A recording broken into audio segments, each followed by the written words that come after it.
जय श्री राम। बालकांड के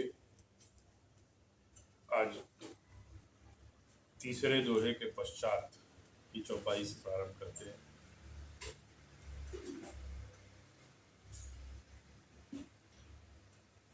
बहुरी बंदी खल गन सती भाई, जे बिनु काज दाहिन्यहु बाएं।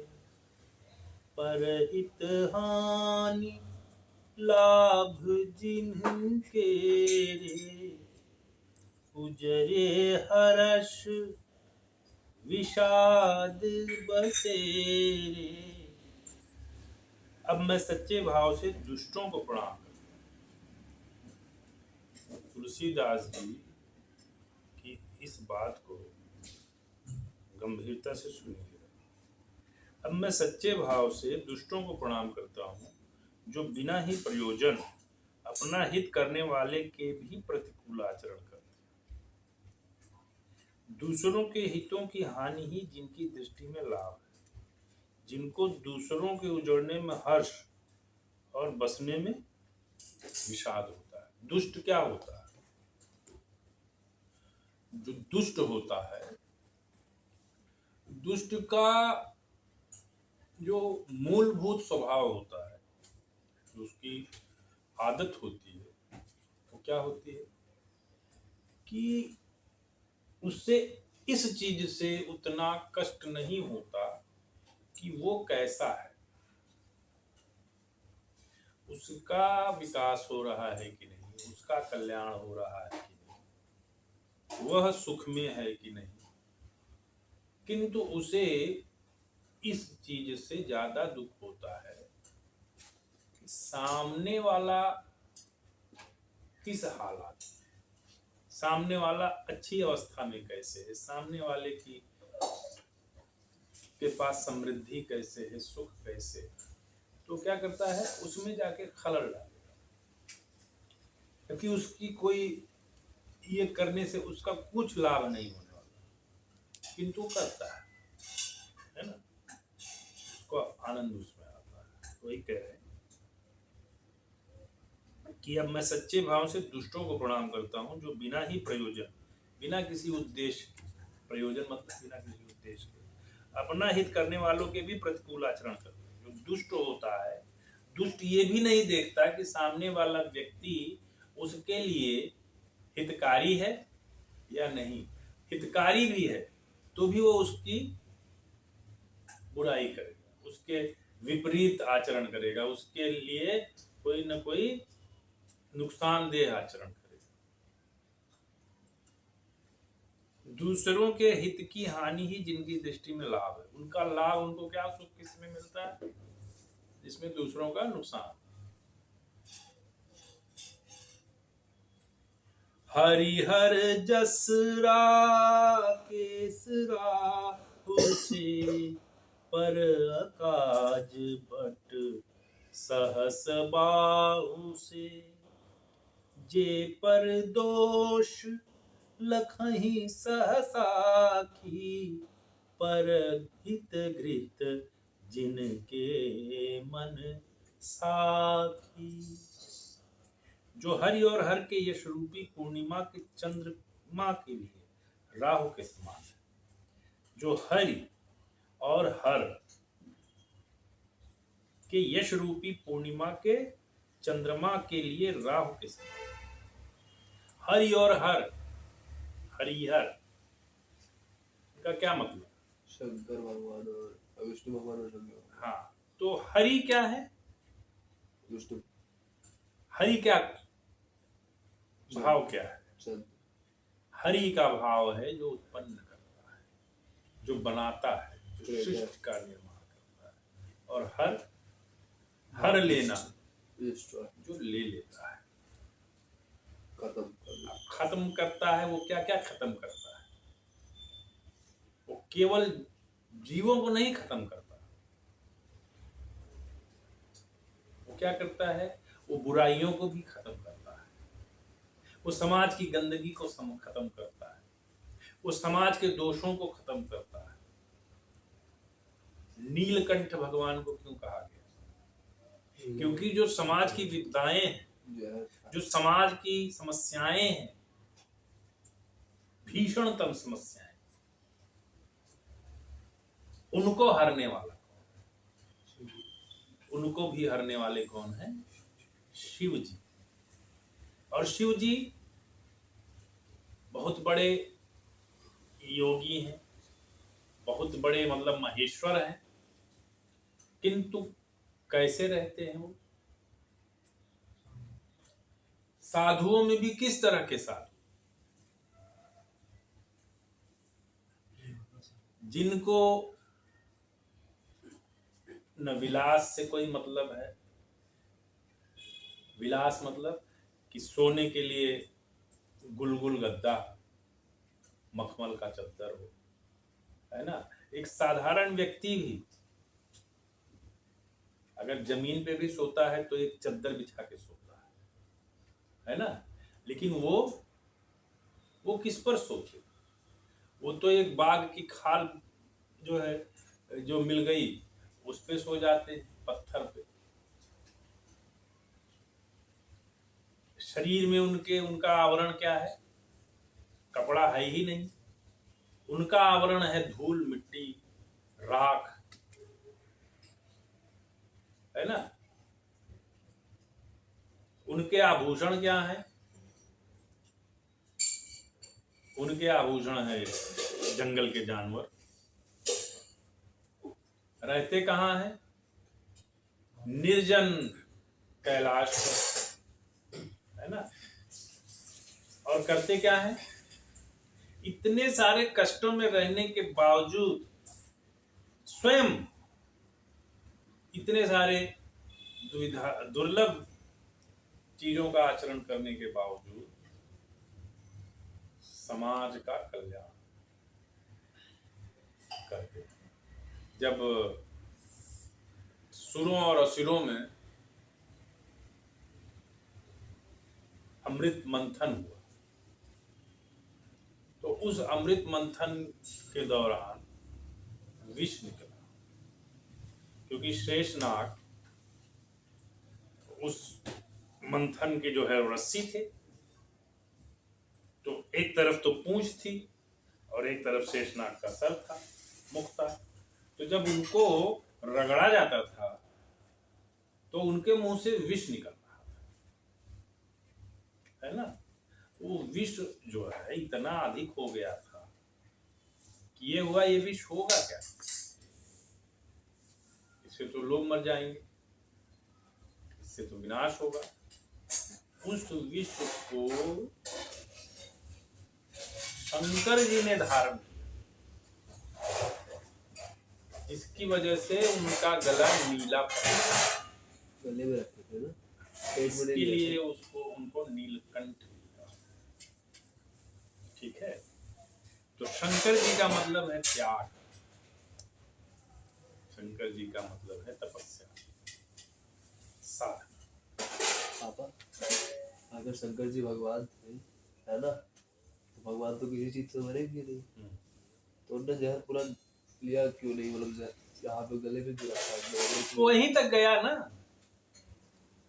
लोग जो जिस अनुपात में जहर था, शंकर जी उस अनुपात से कहीं बड़े थे, तो यहाँ पे रखा, तो वो नहीं, वो जहर यहीं तक गया, यहीं तक जाके समाप्त हो गया। इसके लिए उनका नीलकंठ नाम पड़ा। और बाकी सब देव क्यों नहीं रखे? वो भी तो भगवान ही है। क्योंकि शंकर के समान कोई नहीं था ना। लेकिन लोग भाई शंकर, इसीलिए तो उनको देवों में श्रेष्ठ कहा जाता है, महेश्वर, महाईश्वर। देव नहीं थे वो ईश्वर थे। ठीक है। शंकर जी की तुलना में सृष्टि में कौन? कोई नहीं था। इसके लिए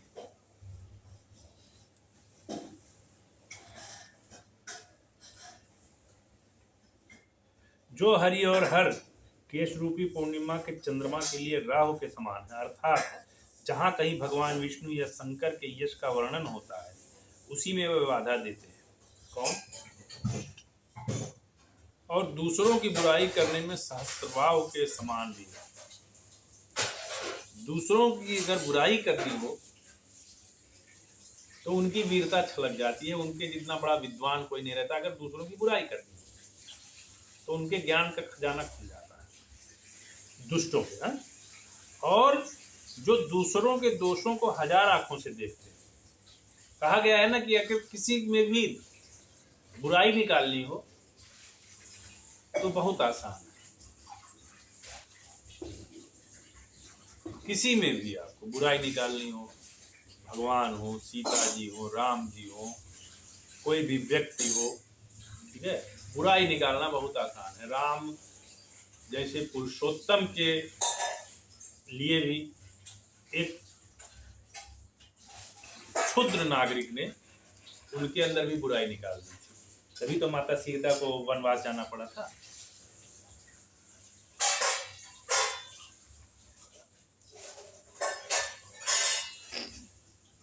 जो दूसरों के दोषों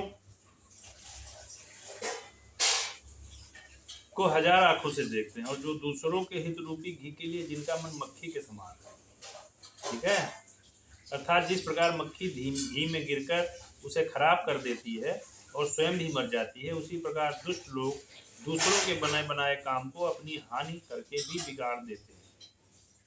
ठीक है, दूसरे का काम बिगड़ जाए तो मेरा भी नुकसान हो जाए, लेकिन दूसरे का काम बिगड़ जाए तो दुष्ट की ये स्वभाव होता है। तेज कृषानुरोष महिषेषा अघ अवगुण धन धनी धनेशा उदय के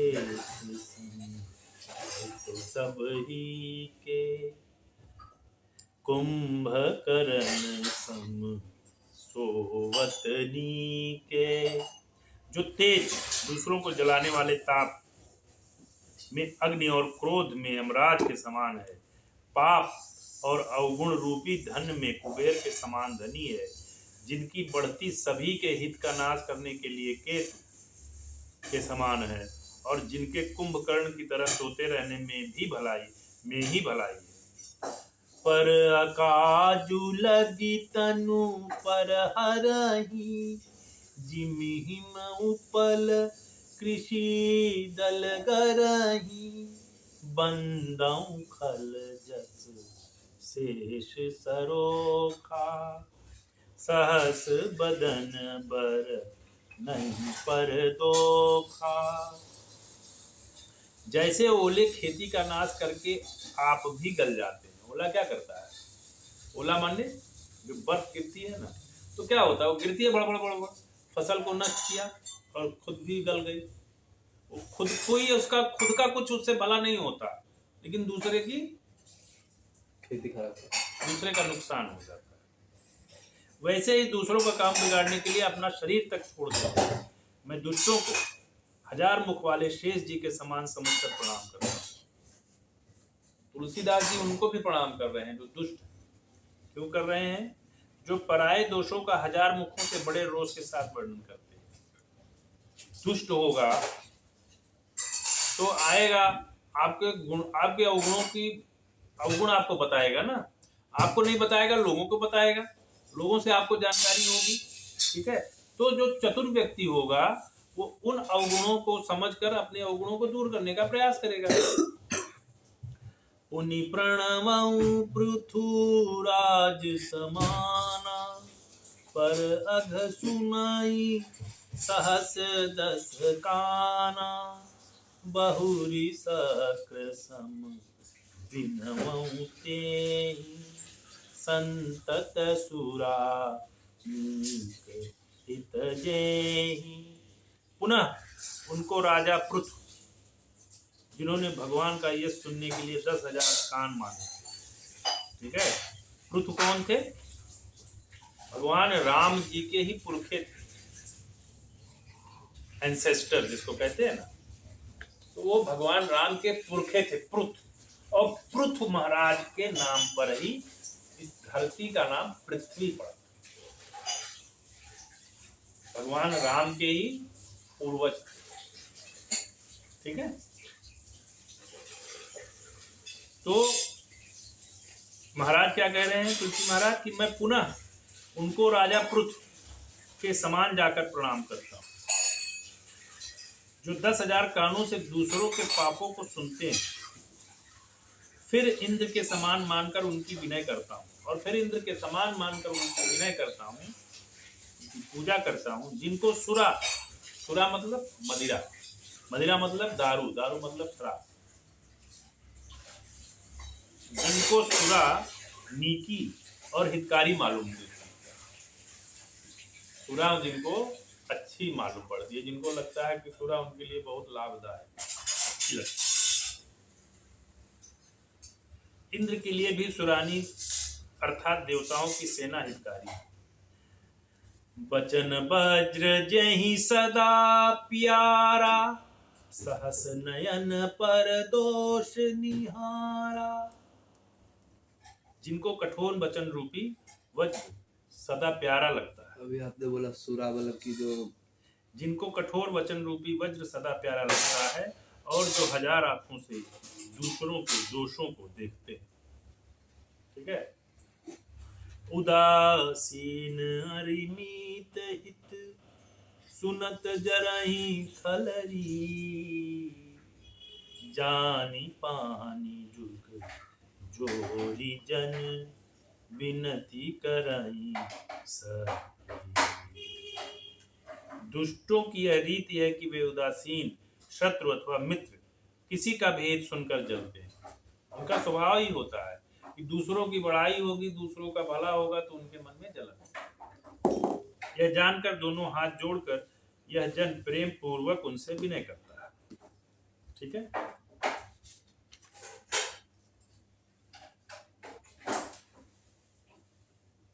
तो आज का अध्याय ही समाप्त करते हैं, और बाकी का फिर कल यानी चौथे अंक में